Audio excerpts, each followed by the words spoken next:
What pointed you in the direction of doing this work? What inspired you to even go into this field?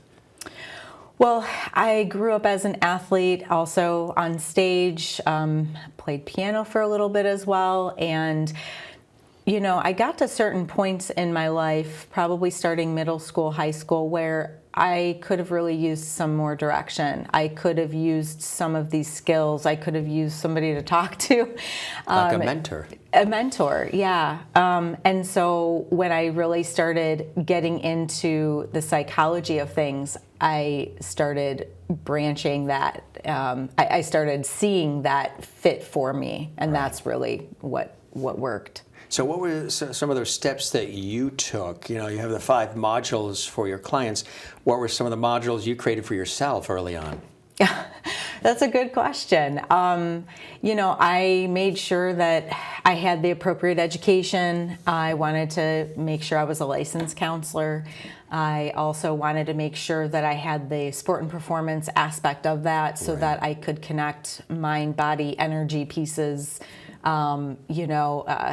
Massage was kind of a in-between whim that just kind of happened, but it blended well, and it served me through grad school.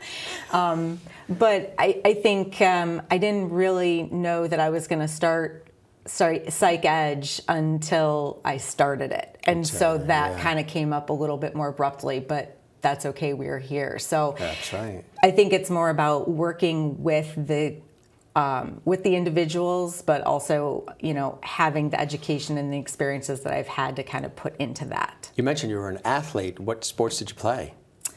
Oh, gosh, a little bit of everything. Everything? Yeah. I was primarily swimmer and softball. Oh, yeah. I pitched. That was one of my favorites. And then I dabbled with some basketball, cross country and track. That's great. You know, especially in the off season.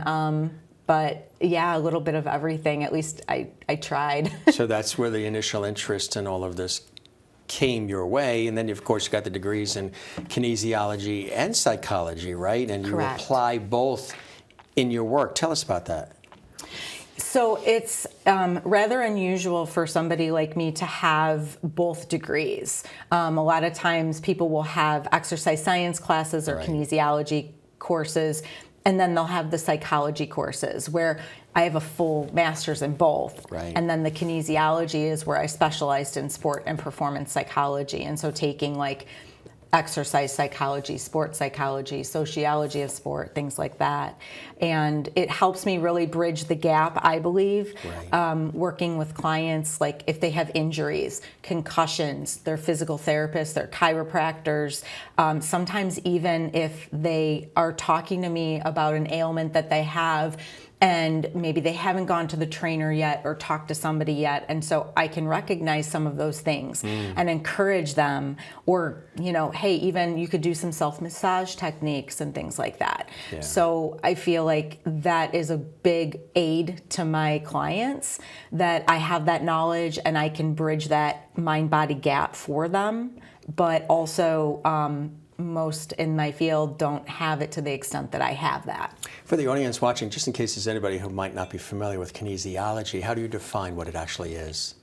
I've used kinesiology, exercise science, and biomechanics all interchangeably. Body movement of the body.